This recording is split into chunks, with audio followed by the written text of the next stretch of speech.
नमस्कार दोस्तों। अगर आप चाहते हैं कि आपके गार्डन में फूलों की महक आती रहे, अच्छे अच्छे सुंदर सुंदर फूल खिलते रहें, तो उसके लिए आपके लिए ज़रूरी है कि कई तरह के परमानेंट पौधे लगाए जाएं। इन्हीं में से एक है मोगरा का पौधा। मैंने पहले भी एक लगा रखा है और एक ये पौधा मैं लेके आ गई हूँ। इसको मैंने पहले ही कटिंग कर ली है और ये लगभग 15 दिन से मेरे पास रखा हुआ है, क्योंकि मैं सिर्फ इंतज़ार कर रही थी कि मानसून शुरू हो जाए, उमस आ जाए, तो पौधे की जो सर्वाइवल की जो चांसेस हैं वो ज़्यादा हो जाते हैं। तो अभी क्योंकि अब इसके मरने के चांस बिल्कुल नहीं रहेंगे और बारिश शुरू हो चुकी है, घटा है, उमस है, तो इसलिए मैंने अब इसको आज मैं इसको इस प्लांटर में लगा दूंगी। तो ये मैंने 12 इंच का गमला लिया है, थोड़ा बड़ा गमला लिया है, जिससे कि जल्दी से इसको रिपोर्ट ना करना पड़े। और एक चीज़ का और ध्यान करना है, जब बरसात में हम पौधे लगा रहे हैं तो गमले में थोड़े ज़्यादा छेद करें, क्योंकि कई बार मिट्टी उसमें आ जाती है छेद में, छेद बंद हो जाते हैं, पानी उसमें रुक जाता है और जड़ें गलनी शुरू हो जाती हैं। और जो हम नीचे कंकड़ रखते हैं उनके ऊपर से आप उसमें वो डाल लें, पत्ते वगैरह कुछ, जिससे कि मिट्टी नीचे से पोरस बनी रहे। आप देख सकते हैं मेरी मिट्टी एकदम सूखी है, भुरभुरी है, इसमें वर्मी कंपोस्ट, पत्ते और कचरा सब चीज़ मिली हुई है। तो इसको ये मेरी जो सॉइल मिक्स है ये एकदम तैयार है। इसमें रेत भी है, लेकिन अगर आपके पास मिट्टी अलग से आप ले रहे हैं तो उसमें आप कोकोपीट या सॉइल वो जो बालू रेत होता है वो ज़रूर मिला लें। एक हिस्सा खाद डालें, 2 हिस्सा मिट्टी डालें, 1 हिस्सा कोकोपीट या फिर बालू रेत डालें। उससे क्या होता है, मिट्टी हमारी पोरस होती है, चाहे चिकनी मिट्टी हो या दूसरी मिट्टी हो।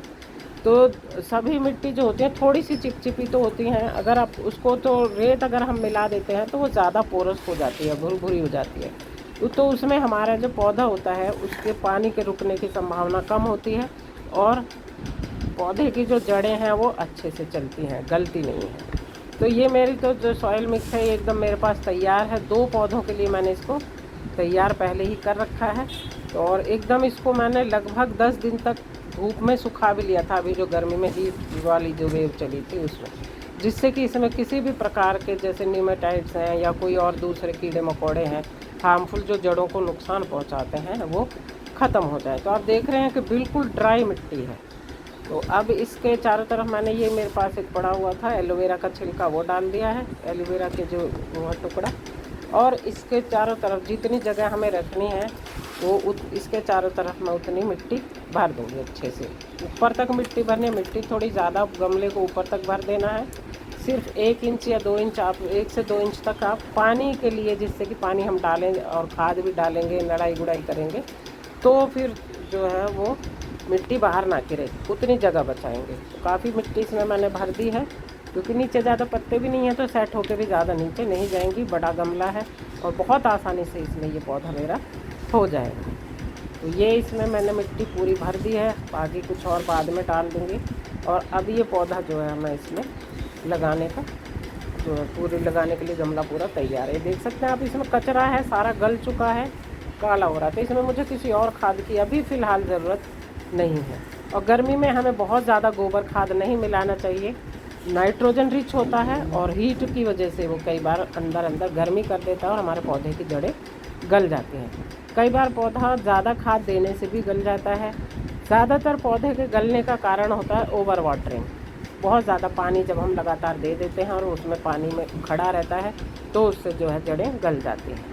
तो ये चीज़ हमें ध्यान रखनी ज़रूरी है।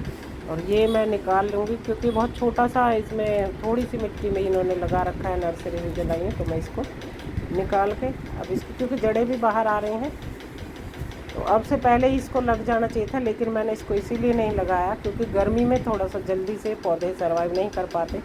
जो और पौधे थे वही जल रहे थे, तो इसको इसलिए मैंने रोक रखा था। तो थोड़ी सी ऊपर से भी मिट्टी इसकी लूज़ कर देते हैं, जिससे कि जड़ें चारों तरफ फैलें और अब ये पौधा इसमें बहुत आसानी से अच्छे से चलेगा। मोगरा के पौधे में सबसे ज़्यादा ध्यान रखने की ज़रूरत है। अगर आप ज़्यादा फूल लेना चाहते हैं, ज़्यादा ब्रांचेस बुशी बनाना चाहते हैं, तो उसकी टाइम टाइम पे कटिंग कर देना।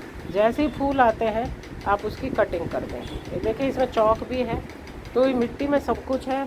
और बाद में जब इसको लगभग 20 दिन हो जाएंगे तो मैं इसकी थोड़ी सी नलाई गुड़ाई कर दूंगी। पौधा जब पूरी तरह से सेट हो जाएगा और उसके बाद हम इसमें 2 मुट्ठी गोबर की खाद दे सकते हैं या फिर लिक्विड फर्टिलाइज़र उपले का पानी दे सकते हैं। उपले का पानी मैं सबसे ज़्यादा यूज़ करती हूँ। इसमें आप चाय पत्ती का खाद भी दे सकते हैं। चाय पत्ती का खाद भी इसमें अच्छा होता है, फ्लावरिंग जब होती है उस समय दे दें। तो ये जो मेरा पौधा है वो आप देख रहे हैं लग के हो गया है बिल्कुल तैयार। अगर आप नई मिट्टी ले रहे हैं तो उसमें रेत मिलाना बिल्कुल ना भूलें। उससे क्या होता है, आपकी मिट्टी पोरस रहती है और पौधा ज़्यादा अच्छे से चलता है। पानी इसमें एक बार में इतना देना है कि मिट्टी जो पूरी गीली हो जाए, क्योंकि आपने देखा भी है मिट्टी बिल्कुल ड्राई है, एकदम सूखी हुई है, रेत जैसी हो रही है। तो ये मेरा गमला, ये पौधा लग गया है और ये परमानेंट पौधा है, ये सालों साल इसी में रहेगा। ये देख सकते हैं आप, दूसरा पौधा है उसमें कितने बड़े बड़े फूल खिल रहे हैं। 2-3 दिन से कलियां बन रही थी मोटी मोटी और इनमें बहुत ज़्यादा खुशबू आती है। ये रात को खिलते हैं इसके फूल और आप इनको रात को जब खिलते हैं और सुबह आपको ये खिले हुए मिलेंगे फूल इसके हमेशा। इसलिए इसको रात की रानी भी बोलते हैं, जैस्मिन या मोगरा प्लांट इसको बोलते हैं। तो कई ऐसे फूल हैं जो रात को ही खिलते हैं। मोगरा ये उसी वैरायटी का एक पौधा है, एक रात की रानी का जो होता है जिसमें छोटे छोटे पौधे होते हैं, और पारिजात के पौधे भी, फूल भी रात को ही खिलते हैं। इसी तरह से इसका फूल रात को खिलता है और जब आप सुबह अपना गार्डन देखते हैं तो वाइट कलर के खूबसूरत फूल इसमें खिले रहते हैं। और जब ज़्यादा फूल खिलते हैं तो आप उसके पास जाके देखेंगे बहुत ही अच्छी इसमें से खुशबू आती है। और ये परमानेंट प्लांट है। गर्मियों में बाकी पौधों में काफ़ी असर हुआ, जल गए, लेकिन इस प्लांट पे कोई असर नहीं हुआ गर्मी का। गर्मी में भी ये प्लांट सरवाइव कर जाता है, बहुत ज़्यादा केयर की ज़रूरत नहीं है। महीने में एक बार इसमें थोड़ी सी खाद आप डाल दें, 15 दिन में एक बार लिक्विड फर्टिलाइज़र डाल दें तो आपका पौधा हरा भरा रहेगा, खूब अच्छे से चलेगा, बहुत बढ़िया चलेगा। सिर्फ गमले में छेद अच्छे से होने चाहिए, नीचे से मिट्टी पोरस होनी चाहिए, पानी नहीं खड़े रखना है और पानी तभी देना है जब आपके इसकी मिट्टी जो है वो सूख जाए। महीने में एक बार नड़ाई गुड़ाई करके इसमें 1 से 2 मुट्ठी आप खाद दे दें। 10 इंच के गमले में 2 मुट्ठी खाद बहुत है। ये 12 इंच का है, इसमें भी 2 मुट्ठी खाद बहुत ज़्यादा इसके लिए है। तो ये पानी इसमें पूरा चला गया है और अब ये मेरा जो है एक और पौधा जो है वो हो गया है बरसात के लिए तैयार।